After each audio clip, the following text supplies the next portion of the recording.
وَيَسْأَلُونَكَ عَنْ ذِي الْقَرْنَيْنِ قُلْ سَأَتْلُو عَلَيْكُمْ مِنْهُ ذِكْرًا صدق اللہ العظیم۔ ذوالقرنین کے بارے میں آپ کو بتا چکا ہوں کہ ان کا نام تاریخ میں جو مشہور ہے وہ کیخسرو یا سائرس، اور انہی سے اصل میں ایران کی عظمت کے دور کا آغاز ہوا تھا۔ چنانچہ تقریباً میں سمجھتا ہوں کہ شاید 25-30 سال پہلے کی بات ہے، جب شہنشاہ ایران اس وقت جب کہ ان کی بادشاہت جو ہے وہ بڑے عروج پر تھی، انہوں نے 2500 سالہ برسی منائی تھی انہی کیخسرو کی، سائرس کی۔ ان کی قبر جو ہے مقبرہ وہ دریافت ہو گیا تھا، اور وہاں پر ان کا ایک مجسمہ بھی دریافت ہوا تھا کھدائی پر۔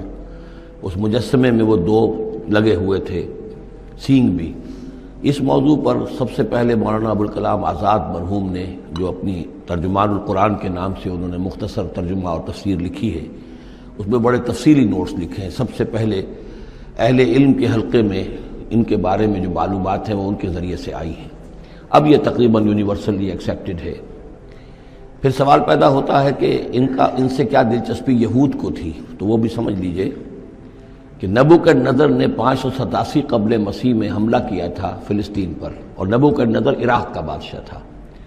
اس مڈل ایسٹ کو ذہن میں رکھیے کہ میڈیٹرینین کے بالکل ساتھ ہے ملک شام، اور شام ہی کا ایک علاقہ فلسطین ہے۔ اس وقت جو ہے یہ فلسطین اور اسرائیل اور شرق اردن اور ویسٹ بینک اور لبنان، یہ سب مل کر جو ملک بنتے ہیں، در حقیقت یہ شام عرب ہے، یہ شام ہے۔ پھر اس کے مشرق میں یہ عراق عرب یا عراق ہے، اور اس کے مشرق میں پھر ایران ہے۔ تو عراق کا بادشاہ تھا جس نے حملہ کیا تھا یروشلم پر، تباہ و برباد کیا، اور ان کو قیدی بنا کر لے گیا۔ کیپٹیویٹی کا دور ان کا تقریباً 150 برس کا ہے۔ لیکن اس عرصے میں ایران میں یہ شخصیت ابھری کیخسرو کی یا سائرس کی۔ اس نے پھر فتوحات کا دائرہ شروع کیا، تو سب سے پہلے عراق کو فتح کیا، بیبیلونیا کو، اور یہاں پر جو یہ اسیر تھے یہودی، ان کو اجازت دے دی کہ تم واپس جاؤ، اپنا یروشلم آزاد کرو، اپنے جا کر آباد کر لو دوبارہ۔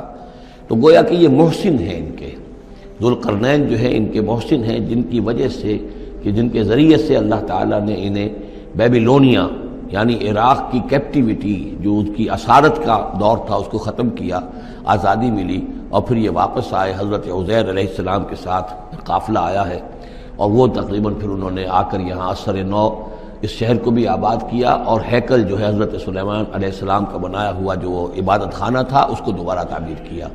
اس اعتبار سے ذوالقرنین جو ہے وہ ان کی تاریخ میں ایک معروف شخصیت ہے۔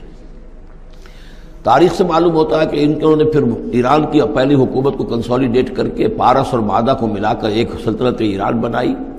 پھر ان کی فتوحات کے 3 دائرے ہیں۔ مغرب کی طرف میڈیٹرینین تک پورا علاقہ فتح کر لیا۔ مشرق میں پھر یہ ہمارا جو مکران تک کا علاقہ ہے، یہ سارا کا سارا علاقہ ایران کے ساتھ ہی ملتا ہوا ہے، بلوچستان، مکران، یہ پورا علاقہ انہیں فتح کیا۔ ایک مہم ان کی شمال کی طرف گئی، بحیرہ کیسپین جو ہے، اور ادھر سے جو وہ بلیک سی ہے، بحیرہ اسود، ان دونوں کے درمیان جو پہاڑی سلسلے ہیں، یہ شمال کی طرف جو ہے تیسری مہم گئی۔ جیسے کہ حضرت عمر رضی اللہ تعالیٰ عنہ کے عہد میں بھی 3 لشکر نکلے تھے مسلمانوں کے جزیرہ نما عرب سے۔ ایک لشکر شام سے ہوتا ہوا پھر مصر کی طرف گیا ہے، ایک لشکر عراق سے ہوتا ہوا ایران کی طرف گیا ہے، اور ایک لشکر سیدھا شمال کی طرف گیا ہے، اور کوہ کاف تک جو ہے، جس کو کوکیشیا کہتے ہیں، وہاں تک کی فتوحات حاصل کی مسلمانوں نے۔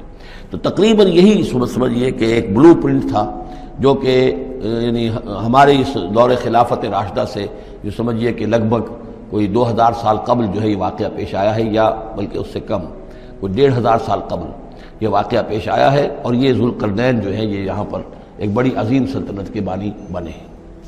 لیکن نیک آدمی تھے، اور معلوم یہ ہوتا ہے کہ یہ اصل میں جو کہانیاں ہیں، یہ ان کے داستانیں ہیں کہ ان کو قتل کیا جانا تھا۔ یہ کہیں شہزادے تھے کسی چھوٹی سی مملکت کے، اور وہاں سے ان کو کسی نے بچایا کسی طریقے سے، اور پھر یہ صحرا میں رہے روپوش، اور وہاں کسی نبی کی تعلیم سے ان کو آشنائی ہوئی ہے۔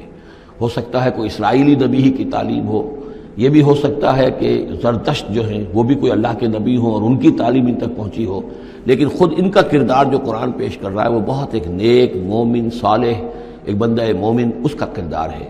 یہ کردار جو ہے کسی بھی درجے میں 1% بھی جو ہے وہ کسی اور دوسرے فاتح پر یا کسی اور حکمران کے اوپر جنہیں بھی ہم جانتے ہیں تاریخی اعتبار سے ان پر منطبق نہیں ہوتا. یہ انہی کی شخصیت ہے.